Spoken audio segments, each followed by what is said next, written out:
Boom! So, what's up sa inyo mga chong, no? So, eto, paalis tayo at tayo magpapapalit ng baterya dito sa may Alcuz. At ayan, makikita nyo, painit na and nasira ang ating battery. Pero syempre, ang papalit natin ay Amaron.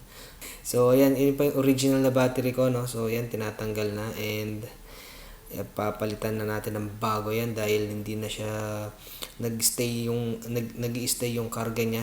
So need na talagang palitan, and ang pinili natin is Amaron Pro 80 Ah para swabe lang. Merong 90 pero mas mahal ng konti. So ayan, nilalagay na and na-try na natin.